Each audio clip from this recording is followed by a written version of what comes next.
Alguém me perguntou hoje se vida é sobre ganhar e perder. Eu parei, pensei, fiz um alinhavo com as minhas histórias que me constituem e pensei: vida não é só sobre ganhar e perder. Vida é sobre ensinar e aprender. Eu lembro de uma frase do professor Mariotti, que vai trabalhar com formação de professores, e ele vai dizer o seguinte, ele vai dizer: nós nessa existência vivemos aprendendo e aprendemos vivendo. Ou seja, ele diz o seguinte: se nós vermos ou olharmos cada dificuldade, cada estreiteza de caminho, cada percurso onde o sucesso na nossa concepção não foi efetivo, como um agravo na nossa existência, nós não teremos aprendido nada. Nós não teremos aprendido absolutamente nada. Lembro de uma história que recebi, no estágio lá do curso normal de nível médio, na década de 90, onde o mestre diz ao aprendiz, não tem a ver com chegar ao topo, tem a ver com o que você aprendeu durante o percurso. Vocês já perceberam que a minha fala hoje é sobre aprendizagem. E não aquela escolar, e não aquela institucional acadêmica, mas a aprendizagem que a vida vai nos proporcionando. O que eu chamo com muita tranquilidade de leitura do mundo, ou rompimento do óbvio.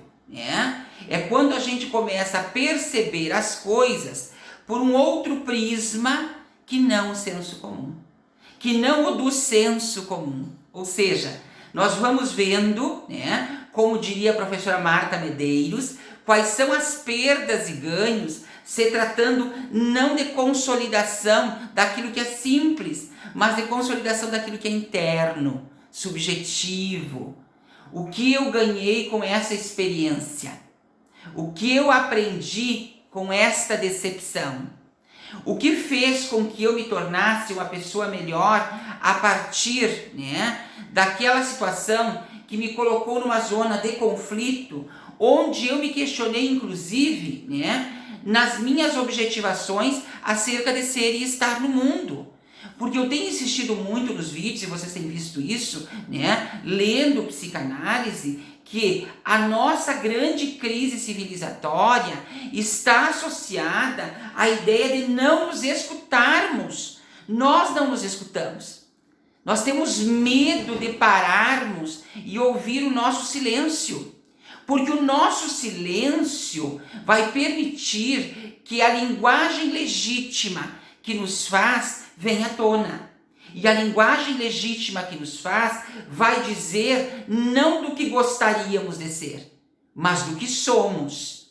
E aí é muito mais fácil ficar ouvindo os ruídos, que nos atravessam, do que nos assumirmos como identidade que, não pronta, precisa melhorar, que não pronta, tem que encontrar-se para ser melhor. Por que as pessoas param na terapia? Porque perdem razões motivacionais de existir. Como que a gente encontra as razões motivacionais de existir quando a gente encontra a legitimidade da pessoa? Afinal de contas, quem você é, me diga.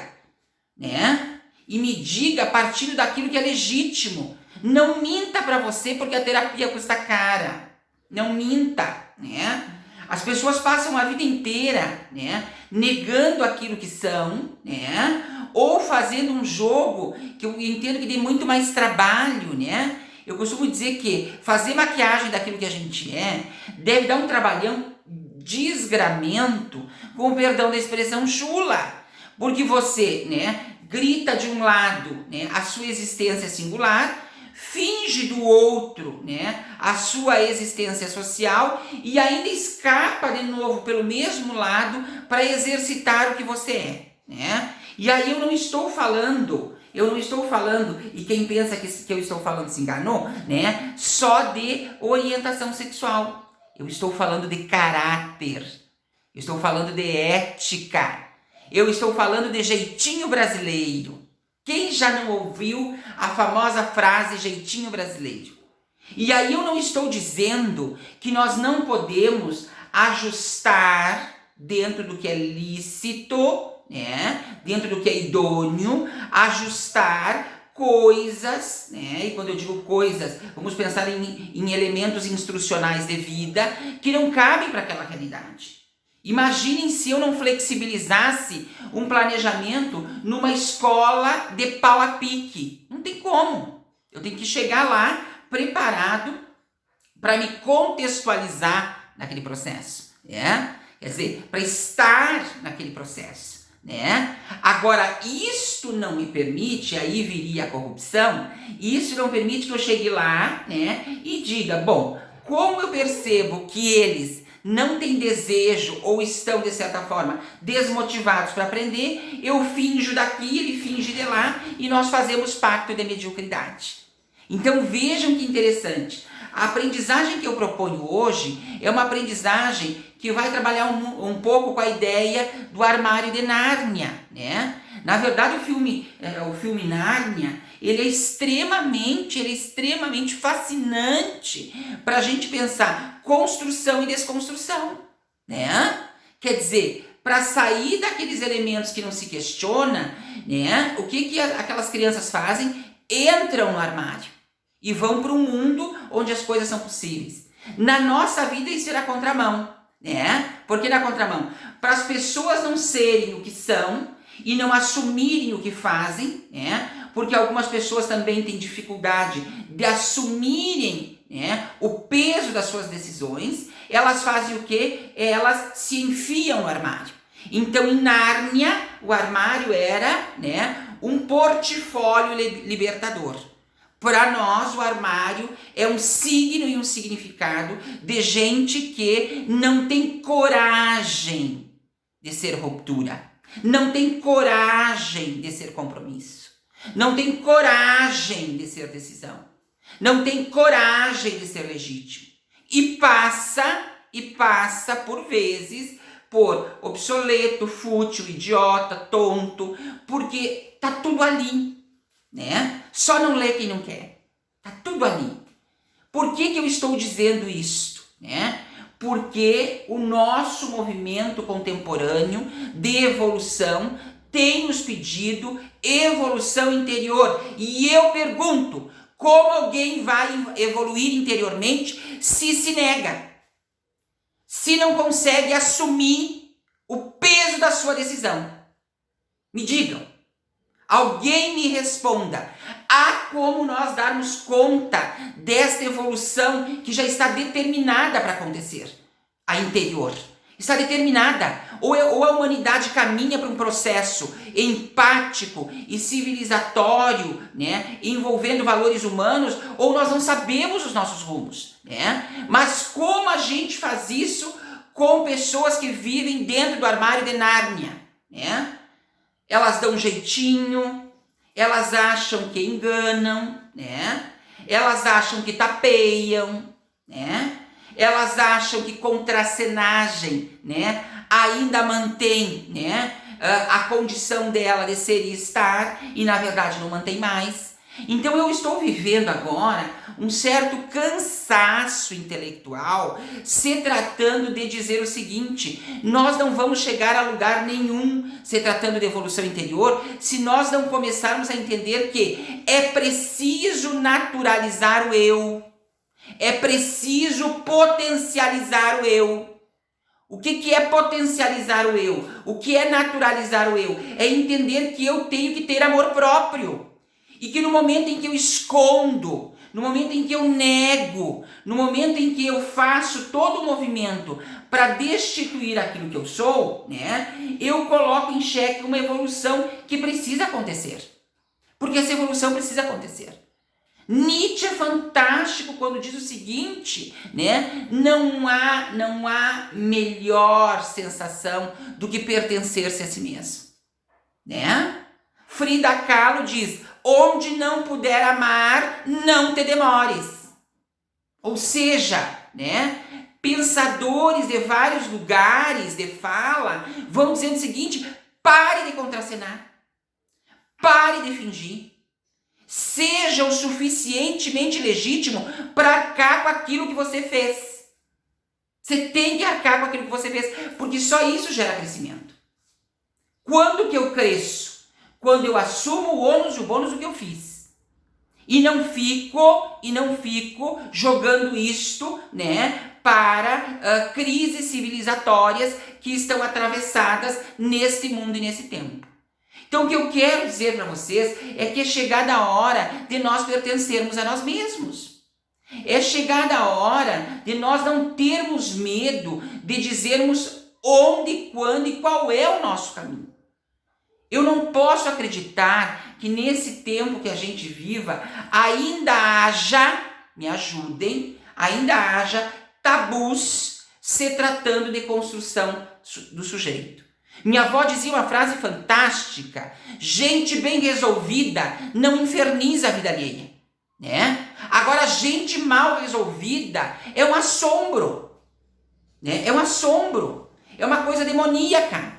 Por quê? Porque além de estar incomodada com si mesmo e nada agradá-la, ela vai torturar, vai pôr no pelourinho todos aqueles que atravessaram o caminho dela. Porque na concepção dela, totalmente errada, ninguém é tão maravilhosa quanto ela, né? Mas na verdade a coitada ou o coitado está em sofrimento, né? E aí, como a gente desenterra alguém que a gente tira uma pá, né? Tira uma pá de areia de cima e o sujeito põe duas. Porque a gente fecha a porta do armário de Nárnia e diz assim, né? Refaça-se, assuma, né? Se constitua. E ele abre a machada e se enfia lá e se vitimiza.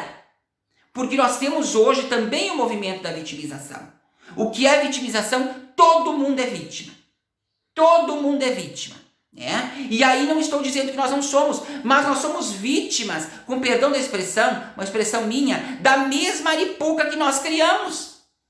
Nós fizemos uma aripuca, você sabe o que é uma aripuca, né? Uma aripuca em termo popular é aquela armadilha que a gente faz para pegar o passarinho, só que ao invés de pegar o passarinho, nós nos pegamos. E agora, para sair de dentro dela, nós temos que assumir, primeiro, que nós fizemos a aripuca. E segundo, né? Romper com ela no sentido de entender que, né, nós estávamos fazendo um movimento de aprisionamento. Quanta gente grita de dentro para fora querendo libertar-se como identidade, querendo fazer-se como identidade. E todos nós vemos isso, mas ela não é um sujeito da decisão. Ela não é um sujeito da ruptura. E aí, né, ela discursa uma pseudo-moral ridícula, digo 1000 vezes ridícula, né? Achando que a gente não tem cérebro. Porque pode parecer, no meu caso, vou falar por mim, pode parecer, né, que eu sou idiota, mas eu não sou. Pelo contrário, né? Pelo contrário, se assustem quando eu me calar. Se assustem. Porque eu entendo que não é possível nós compactuarmos com gente que não aprendeu ainda que é vital que a gente decida, rompa, né, determine e que a gente não fique em lugares tóxicos e que a gente não fique perto de gente tóxica. Porque se não agregar, a gente precisa sair de perto. Deixe sozinha. Porque você tem que aprender uma coisa que eu aprendi. Alguns sairão desse plano terreno, vejam bem o que eu vou dizer, sairão desse plano terreno do mesmo jeito que chegaram, se não piorados. Por quê? Não há desejo de corpo consciente de melhora e nós temos que aceitar isso. Eu não posso tirar o sujeito de um ciclo e levar para o outro se ele não decidir, né, e se convencer que isso é necessário. Então o que eu quero dizer é o seguinte, tá? Potencialize o seu eu. E isso não tem nada a ver com egocentrismo. Isso tem a ver com identidade. Aprenda a potencializar o seu eu. Aprenda a fortalecer o seu eu. Lendo mais, estudando mais, conversando mais, né? Se projetando como sujeito de uma maneira, né, sem medo, nada de narniano, né? E você vai ver que tudo vai ficar mais leve. Tudo vai ficar mais tranquilo. Um beijo grande um carinho para todos aqueles que me acompanham e fiquem bem. Lembrando que a ordem é justamente essa: pertencer-se a si mesmo. Um abraço gigante.